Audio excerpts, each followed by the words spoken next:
Check. Microphone. Sound check. 1, 2, 3, 4. Well,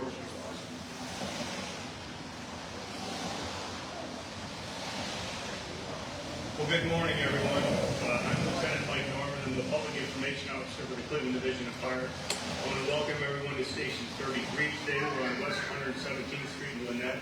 This is the headquarters for the 3rd Battalion, which protects the west side of Cleveland. It's home to Engine 33, Technical Rescue Squad 2, Chief of the 3rd Battalion, and EMS Medic 33. We're here to talk about an event that happened on Monday morning. We had a house fire on West 102nd Street, just south of Rush. And Cleveland firefighters are trained, we're equipped, we are compensated to protect lives and protect property, save lives. From the time we are cadets in the academy, we are training to save lives, practice crawling, finding the baby, rescuing the baby.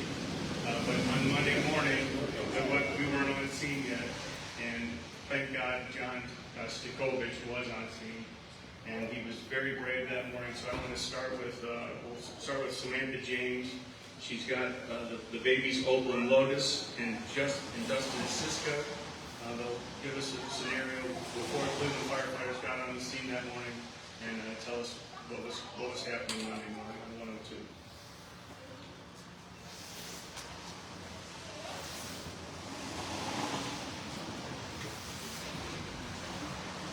Hi, good morning. This is Opal, and this is Lotus, and their dad.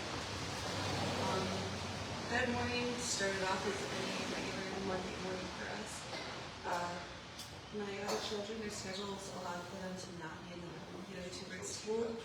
My 2-year-old was getting dropped off to me that morning, so the baby had his dad. Dustin had just left for work. I got up with the babies. Lotus was still sleeping. I got Opal up and set her down to play.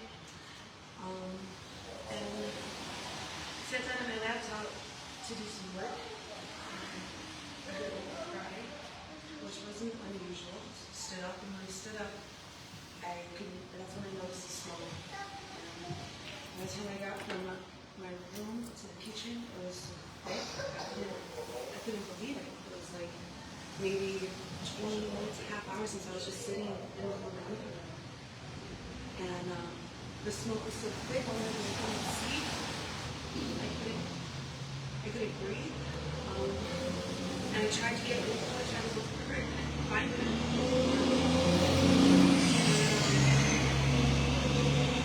I immediately thought about Lotus sleeping in her room. And I went and I got her, and she was face down, sleeping. I didn't know what she was doing. I made her upstairs. I came back in for Opal. I panicked. I didn't stop and think about dropping to the ground. I opened up the window for some reason, thinking that would make it better. And there was a point where I had to accept that I could not get my baby. I had to get back to her baby.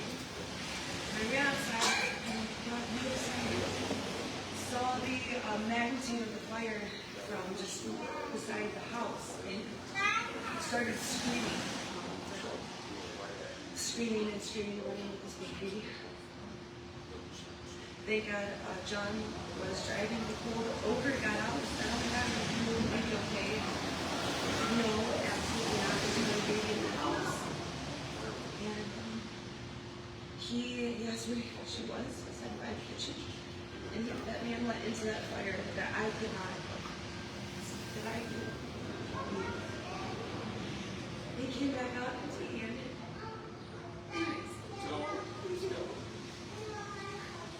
And he asked, where is she? I told him again, and he went back into that fire. And a couple minutes later, he came out holding my baby. And I thought I was never going to see it again. Those moments I was thinking to myself, how am I going to have this one child? And I think as soon as Opal came out, that's when the fire department and the EMS showed up. And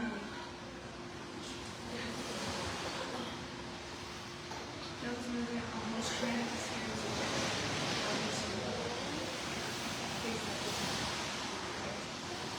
so grateful for God. He was our guardian angel for sure. And he was firefighters.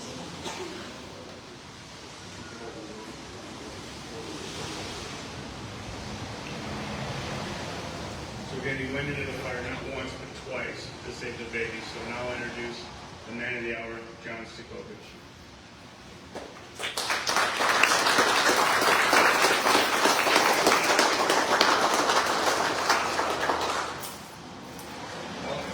Started out as a day going to work. As I was driving out there, started smoking the house.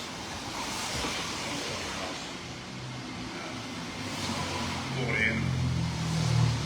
She was on the front tree lawn with her baby. And asked her if she was okay. She said, "My baby's in there." And I thought to myself, "Oh my God." I just took off running. I went to the side of the house, kicked the door in. Couldn't get in that way. Went around the back of the house. Kitchen door was open. I went in there. I called around. I couldn't find the baby. Came back out and I asked her. I said, "Where is your baby?" She gave me directions. Went back in. Found the baby gate laying on the floor. Fell around. Couldn't find the baby. I was just getting ready to leave because it was getting so bad. And then the baby cried.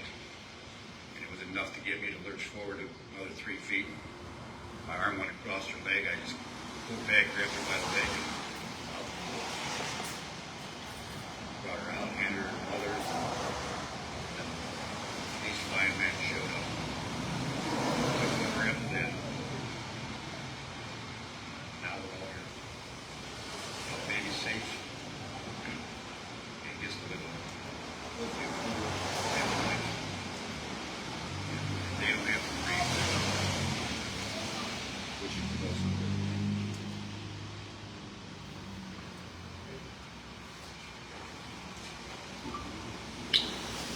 The Division of Fire is very proud of Mr. Stokovich, and we want to thank him very much for his bravery.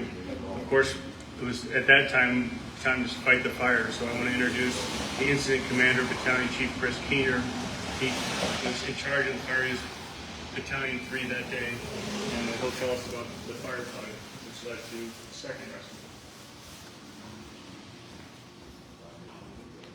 Good morning. First, I'd like to start off by expressing my gratitude to Mr. Stokovich. If it weren't for his actions, Hey guys, just stepping away from that a little bit. I know it's a little hard to hear. There's some road noise. Unfortunately, there's a speaker there in the front trying to get close to it. But we're working on a story about this coming up. Again, we did a story, Jack Shea did a story about this a couple days ago, just about this miraculous, life-saving event where a man went into a house fire to find a baby. Turns out she's a twin, and the mother is very grateful, obviously, to have her child saved from certain death. You know, this house fire was fully involved, thick smoke. Could have been a very tragic situation, but a good Samaritan stepped up and saved the day and saved this child. So we're working on a story about this coming up at 4, 5, and 6. So be sure to tune in for that. I'm going to log off of here for now so we can get to the questions to both the man that saved the baby and the family, of course. 2 firefighters were also hurt as the fire was being put out because I think the porch collapsed on them, and they're here too as well. So they look like they're, one's in a sling and one is with an air cast or a cast on his leg. So they sustained some injuries, but they seem to be doing okay. So we'll have that full update coming up today on Fox 8. So thank you guys for watching and dealing with all the road noise and everything. So tune in later today. Tino Bovenzi in Cleveland.